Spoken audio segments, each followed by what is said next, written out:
É com grande alegria que estamos aqui para fazer uma série sobre Jesus no Pentateuco. Nós terminamos Deuteronômio ontem. Terminamos o estudo do Pentateuco: Gênesis, Êxodo, Levítico e Números. E Deuteronômio. Foram 187 capítulos, 50 capítulos de Gênesis, 40 em Êxodo, 27 em Levítico, 36 em Números e 34 em Deuteronômio. E nós estamos nos propondo a fazer um resumo agora do Pentateuco nesses dias. E por isso eu pedi reforço, pedi ajuda do Alexandre. Muito bem, sejam bem-vindos ao canal A Bíblia Diz e vamos ler agora principais tópicos e pontos, de Jesus em Gênesis. Nós chamamos esses tópicos, esses pontos de cristofanias. O que é isso, cristofania? São aparições tipológicas. Quem acompanhou o estudo, lembra que eu falava, isso aqui é um tipo de Jesus. É uma aparição do Senhor Jesus antes do seu nascimento humano, histórico. Nós sabemos que a história da humanidade foi dividida antes de Cristo e depois de Cristo, por causa do nascimento humano de Jesus, do nascimento histórico. Pois bem, nós não estamos tratando disso, nós estamos tratando das tipologias, de passagens, alguns versículos que nós selecionamos que apontam para Jesus, para um tipo de Jesus. Então nós vamos destacar alguns versículos em Gênesis, amanhã em Êxodo, depois em Levítico, Números e Deuteronômio. Muito bem, vamos começar aqui. Gênesis 1, de 1 a 3. No princípio criou Deus os céus e a terra. A terra era sem forma e vazia, havia trevas sobre a face do abismo, e o Espírito de Deus se movia sobre as águas. Então Deus disse: haja luz.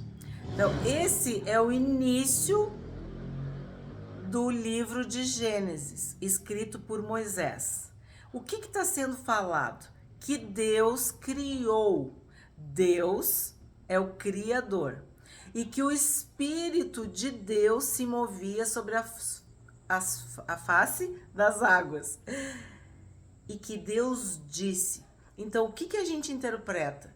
Deus Criador como Pai.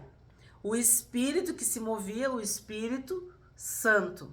Deus disse, a palavra, o verbo se fez carne, é Jesus. E nós temos esse texto em João, capítulo 1, de 1 a 5. Bom, então vamos lá, João 1, de 1 a 5. No princípio era o Verbo, e o Verbo estava com Deus, e o Verbo era Deus. Ele estava no princípio com Deus. Todas as coisas foram feitas por ele, e sem ele nada do que foi feito se fez. A vida estava nele, e a vida era a luz dos homens. A luz resplandece nas trevas, e as trevas não prevaleceram contra ela. Então, no Evangelho de João, nós temos, vamos dizer assim, a realização ou a repetição do que aconteceu no Gênesis, no princípio. O Alexandre vai ler João 17, 5. E agora, ó Pai, glorifica-me contigo, mesmo com a glória que eu tive junto de ti, antes que houvesse mundo. Então, é o próprio Senhor Jesus dizendo o quê? Que ele estava com Deus antes do mundo existir. Antes de tudo, ele já era Deus. Jesus estava com Deus no princípio. Agora vamos ver Gênesis, capítulo 1, de 26 a 28. E Deus disse: façamos o ser humano à nossa imagem, conforme a nossa semelhança. Tenha ele domínio sobre os peixes do mar, sobre as aves do céu, sobre os animais domésticos, sobre toda a terra e sobre todos os animais que rastejam pela terra. Assim, Deus criou o ser humano à sua imagem. A imagem de Deus o criou, homem e mulher os criou. Nós fomos criados por Deus. Mas o que chama atenção nessa passagem? O verbo façamos o ser humano à nossa imagem. Por que o verbo está no plural? Façamos. Qual é a interpretação? Por que este verbo está no plural? Façamos. Seguindo o que a gente acabou de ler.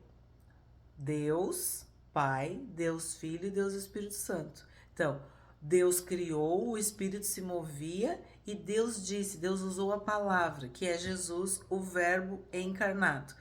E aí, o que a gente encontra no Novo Testamento a respeito disso?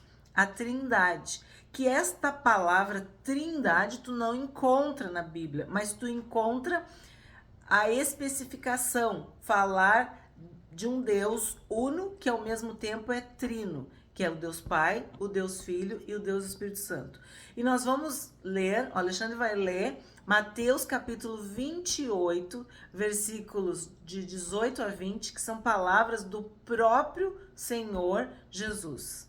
Jesus, aproximando-se, falou-lhes, dizendo: Toda autoridade me foi dada no céu e na terra.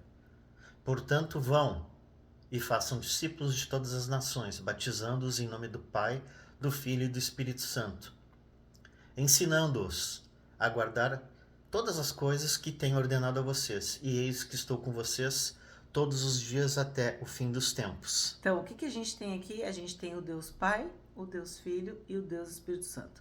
Atos, capítulo 7, verso 55.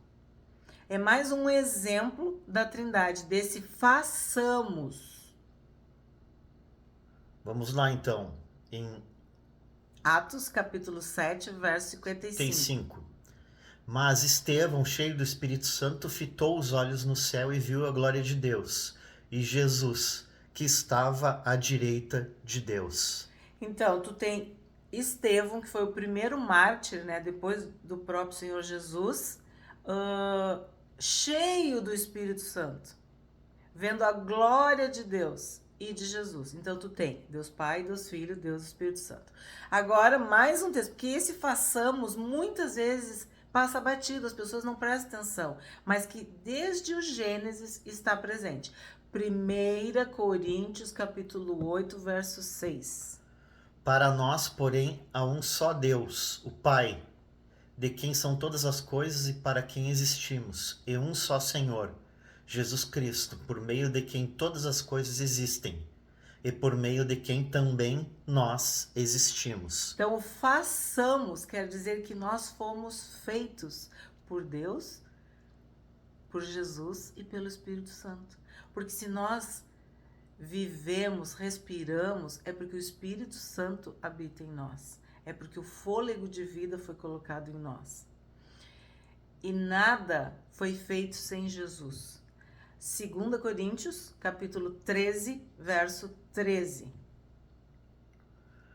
A graça do Senhor Jesus Cristo e o amor de Deus e a comunhão do Espírito Santo estejam com todos vocês.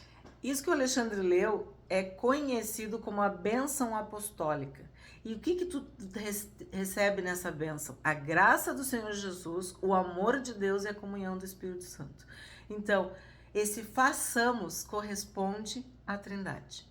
Agora a gente vai para outra passagem. Agora é Gênesis capítulo 3, verso 15. Porém, inimizade entre você e a mulher, entre a sua descendência e o descendente dela. Este lhe ferirá a cabeça e você lhe ferirá o calcanhar. Bom, esse texto, quem acompanhou, quem é inscrito do canal, quem é inscrita do canal Bíblia Diz, lembra da importância desse texto. O descendente da mulher, né? Quem é o descendente da mulher? É o Senhor Jesus, porque ele se fez carne.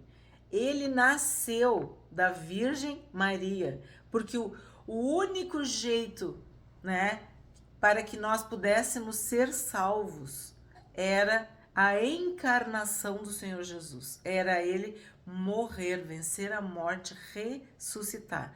Então esse texto, que é muito importante, ele tem a sua, assim, algumas referências, a sua explicação em Apocalipse, capítulo 12, versos de 1 a 9. Viu-se grande sinal no céu, uma mulher vestida do sol com a lua debaixo dos pés e uma coroa de 12 estrelas na cabeça. A mulher estava grávida e gritava com dores de parto, sofrendo tormentos para dar à luz. Viu-se também outro sinal no céu, e eis um dragão grande, vermelho, com 7 cabeças e 10 chifres, e nas cabeças 7 diademas. A sua cauda arrastou a terça parte das estrelas do céu, as quais lançou para a terra. E o dragão se deteve diante da mulher, que estava para dar à luz, a fim de devorar o filho dela quando nascesse. Ela deu à luz um filho homem, que há de governar todas as nações com um cetro de ferro. E o filho da mulher foi arrebatado para junto de Deus e do seu trono. A mulher, porém, fugiu para o deserto, onde Deus lhe havia preparado um lugar, para que nele a sustentem durante 1260 dias. Então estourou a guerra no céu. Miguel e seus anjos lutaram contra o dragão. Também o dragão e os seus anjos lutaram, mas não conseguiram sair vitoriosos e não havia mais lugar para eles no céu. Agora o 9. E foi expulso o grande dragão, a antiga serpente que se chama Diabo e Satanás, o sedutor de todo o mundo. Ele foi atirado para a terra e, com ele, os seus anjos. Então aqui está bem claro que o descendente da mulher vai esmagar Satanás, a antiga serpente. Romanos 16, 20. A, mas assim, forma que Deus encontrou para que a humanidade fosse salva era fazer o seu filho se tornar um de nós, o Deus Emanuel, o Deus conosco. E o Deus da paz em breve esmagará Satanás debaixo dos pés de vocês.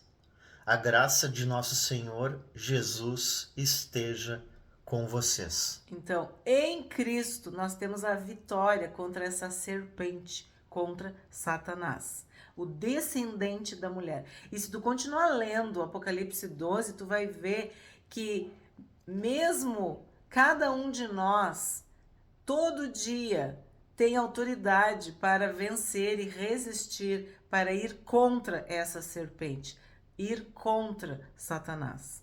Agora, outro destaque de Gênesis, no mesmo capítulo, só que no verso 21. O Senhor Deus fez roupas de peles, com as quais vestiu a Adão e sua mulher. Nós também estudamos essa passagem e é outra que passa assim meio, né? A pessoa não percebe. Como que roupas de peles? Significa que um animal foi morto, um sangue foi derramado. Porque Adão e Eva pecaram e estavam nus, envergonhados, fugindo da presença de Deus, que é o que o pecado faz conosco. Nos envergonha. E foi necessário a morte de um animal para que eles tivessem a pele, né, protegidos, para que eles pudessem estar vestidos.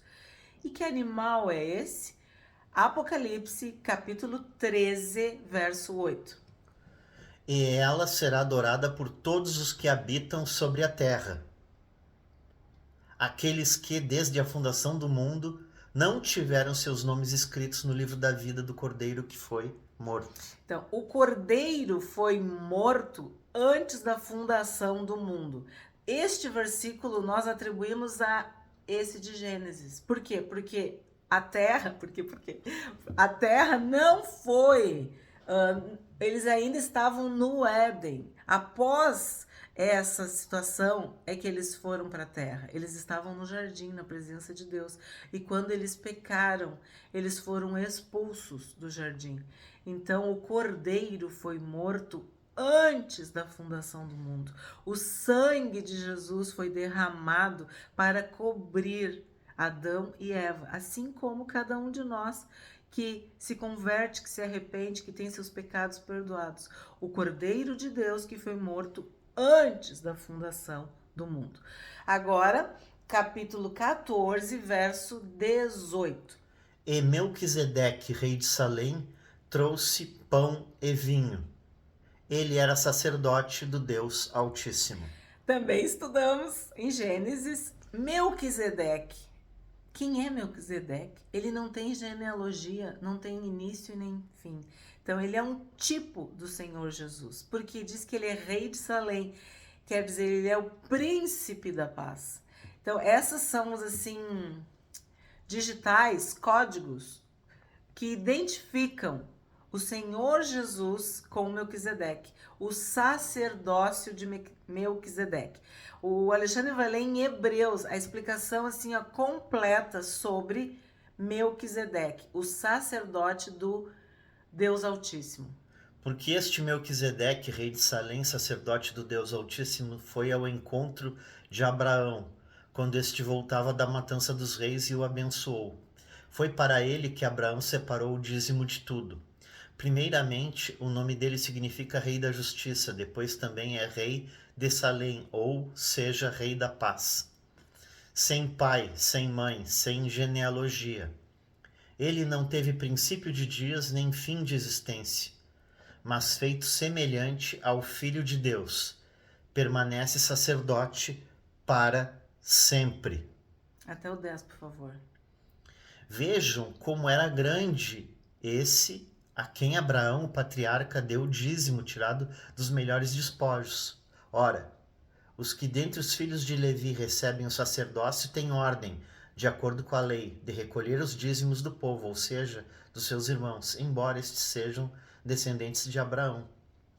Entretanto, aquele cuja genealogia não se inclui entre os filhos de Levi, recebeu dízimos de Abraão e abençoou aquele que havia recebido as promessas. Evidentemente, não há dúvida de que o inferior é abençoado pelo superior. Aliás, aqui os que recebem dízimos são homens mortais, porém ali o dízimo foi recebido por aquele de quem se testifica que vive. E, por assim dizer, também Levi, que recebe dízimos, pagou-os na pessoa de Abraão, porque Levi, por assim dizer, já estava no corpo de seu pai Abraão, quando Melquisedeque foi ao encontro deste. Então, o que acontece? Jesus, ele é o sumo sacerdote segundo a ordem de Melquisedeque. O que quer dizer isso? Eterno. Não tem princípio e não tem fim. Não tem pai, não tem mãe, não tem genealogia. Existia desde o princípio.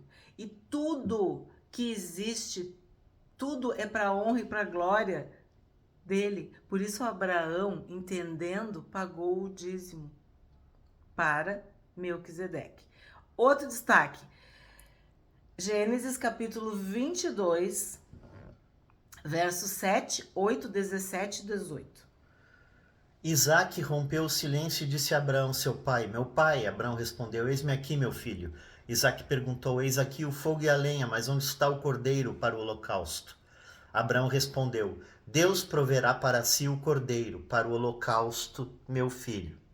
E os dois seguiam juntos. Aí vai para o 17. Que certamente o abençoarei e multiplicarei a sua descendência como as estrelas dos céus e como a areia que está na praia do mar. Sua descendência tomará posse das cidades dos seus inimigos. Na sua descendência serão benditas todas as nações da terra, porque você obedeceu a minha voz. O texto todo a gente também já estudou, já tem vídeo. O que a gente destacou aqui? Abraão e Isaque, e a pergunta de Isaque sobre o cordeiro para o holocausto. E a resposta de Abraão: o Senhor proverá para si um cordeiro. Quando dá tudo certo, o que acontece? Deus a abençoa, e esta bênção é para as nações. Então, o que acontece? Quem é este cordeiro que Deus proveu para todos nós, para toda a humanidade, para todas as nações? João, capítulo 1, verso 29 e 36. No dia seguinte, vendo que Jesus vinha em sua direção, João disse: Eis o Cordeiro de Deus que tira o pecado do mundo. Agora, no mesmo capítulo, vai no 36. Ali, vendo Jesus? E vendo Jesus passar, disse: Eis o Cordeiro de Deus. Então, quem é o Cordeiro de Deus? Jesus. João Batista declarou, testificou que Jesus era o Cordeiro de Deus. O Cordeiro de Deus que tira o pecado do mundo. Então, quando Isaac está próximo, né, ou perto de ser sacrificado, o que está sendo demonstrado aí? O sacrifício de Jesus.